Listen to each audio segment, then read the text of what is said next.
যখনই কোনো মাদ্রাসার শিক্ষকের বিরুদ্ধে যৌন নির্যাতনের অভিযোগ ওঠে, তখনই কওমি মাদ্রাসা ভিত্তিক সংগঠন বা রাজনৈতিক দলগুলোর পক্ষ থেকে দাবি করা হয় এটি কাঠামোগত অপপ্রচার বা ইসলাম বিদ্বেষী প্রগতিশীলদের ষড়যন্ত্র।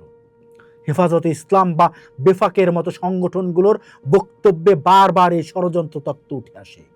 তারা মনে করেন এসব ঘটনা প্রচার করলে মাদ্রাসা শিক্ষার ভাবমূর্তি ক্ষুণ্ণ হবে।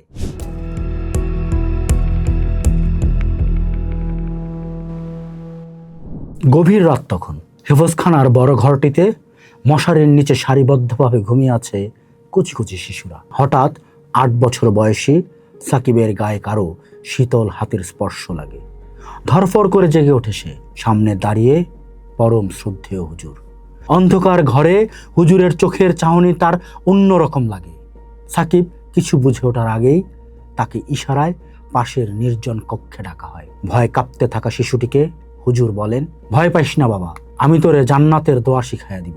আর শোন, এখন যা ঘটবো তা কাউরে বললে গুনাহ হবে, জাহান্নামে যাইতে হবে। পরদিন সকালে সাকিবের চোখ মুখ লাল, কিন্তু সে কাউকে কিছু বলতে পারে না, কারণ তাকে পবিত্র কোরআন ছুঁয়ে শপথ করানো হয়েছে। তার শিশুমন বিশ্বাস করে নিয়েছে হুজুরের অবাধ্য হওয়া মানেই স্রষ্টার অবাধ্য হওয়া। এই দৃশ্যটি কোনো গল্প নয়, বরং বাংলাদেশের অসংখ্য মাদ্রাসার 4 দেয়ালের ভেতর ঘটে চলা এক ভয়াবহ ও নিষ্ঠুর বাস্তবতা। মানবাধিকার সংস্থা, আইন ও সালিশ কেন্দ্র এবং হিউম্যান রাইটস সাপোর্ট সোসাইটির সাম্প্রতিক তথ্য বলছে, বাংলাদেশে শিক্ষা প্রতিষ্ঠান ভিত্তিক যৌন হয়রানির একটা বড় অংশই ঘটছে মাদ্রাসায়, যদিও মাদ্রাসার জন্য আলাদা কোনো সরকারি পরিসংখ্যান নেই। কিন্তু মানবাধিকার কর্মীদের পর্যবেক্ষণ বলছে, আবাসিক মাদ্রাসাগুলোতে শিশুদের নিরাপত্তা চরম ঝুঁকির মুখে। 2025 সালের এক পরিসংখ্যানে দেখা গেছে, দেশে 779টি ধর্ষণ ও সংঘবদ্ধ ধর্ষণের ঘটনার মধ্যে 370 জনই ছিল অপ্রাপ্তবয়স্ক শিশু, এবং এর একটি বড় অংশই মাদ্রাসার শিক্ষার্থী। মাদ্রাসার এই নিপীড়ন শুধু মেয়ে শিশুদের মধ্যে সীমাবদ্ধ নয়, উদ্বেগজনক হারে বাড়ছে ছেলে শিশুদের উপর বলাৎকার বা যৌন নির্যাতনের ঘটনা। নারায়ণগঞ্জের একটি মাদ্রাসায় এক শিক্ষক 3 বছরে 11 জন ছাত্রীকে নির্যাতনের খবর যখন সামনে আসে, কিংবা নেত্রকোনায় যখন 11 বছরের শিশু অন্তঃসত্ত্বা হয়ে পড়ে, তখন প্রশ্ন ওঠে, ধর্মীয় শিক্ষার এই পবিত্র পীঠস্থানগুলো কি তবে শিশুদের জন্য বদ্ধভূমিতে পরিণত হচ্ছে? সবচেয়ে বড় প্রশ্নের জায়গা এখানেই। যেখানে ইসলাম অন্যায় ও জুলুমের বিরুদ্ধে সোচ্চার হওয়ার শিক্ষা দেয়, সেখানে মাদ্রাসায় ঘটে চলা এসব পৈশাচিকতার বিরুদ্ধে আমাদের আলেম সমাজ ও ইসলামিক রাজনৈতিক দলগুলো কতটা সোচ্চার? দুর্ভাগ্যজনকভাবে অধিকাংশ ক্ষেত্রেই দেখা যায় এক ধরনের ডিফেন্সিভ বা আত্মরক্ষামূলক মনোভাব। যখনই কোনো মাদ্রাসার শিক্ষকের বিরুদ্ধে যৌন নির্যাতনের অভিযোগ ওঠে, তখনই কওমি মাদ্রাসা ভিত্তিক সংগঠন বা রাজনৈতিক দলগুলোর পক্ষ থেকে দাবি করা হয় এটি কাঠামোগত অপপ্রচার বা ইসলাম বিদ্বেষী প্রগতিশীলদের ষড়যন্ত্র। হেফাজতে ইসলাম বা বেফাকের মতো সংগঠনগুলোর বক্তব্যে বারবার এই ষড়যন্ত্র তত্ত্ব উঠে আসে। তারা মনে করেন এসব ঘটনা প্রচার করলে মাদ্রাসা শিক্ষার ভাবমূর্তি ক্ষুণ্ণ হবে। কিন্তু প্রশ্ন হলো, প্রতিষ্ঠানের ভাবমূর্তিকে একজন অপরাধী শিক্ষককে আড়াল করলে রক্ষা পায়, নাকি তাকে দৃষ্টান্তমূলক শাস্তির আওতায় আনলে?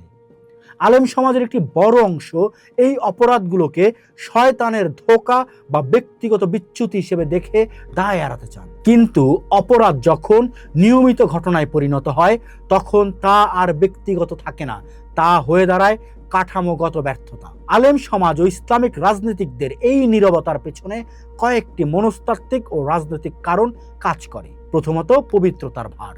তারা মনে করেন মাদ্রাসার ভেতরকার অন্ধকার জগৎ বাইরে এলে সাধারণ মানুষের ধর্মীয় বিশ্বাসে চির ধরতে পারে। দ্বিতীয়ত, রাজনৈতিক ঐক্য। অনেক ক্ষেত্রে দেখা যায় অভিযুক্ত শিক্ষক প্রভাবশালী কোনো রাজনৈতিক বা ধর্মীয় গোষ্ঠীর অনুসারী হওয়ায় তাকে বাঁচাতে পুরো সংগঠন মরিয়া হয়ে ওঠে।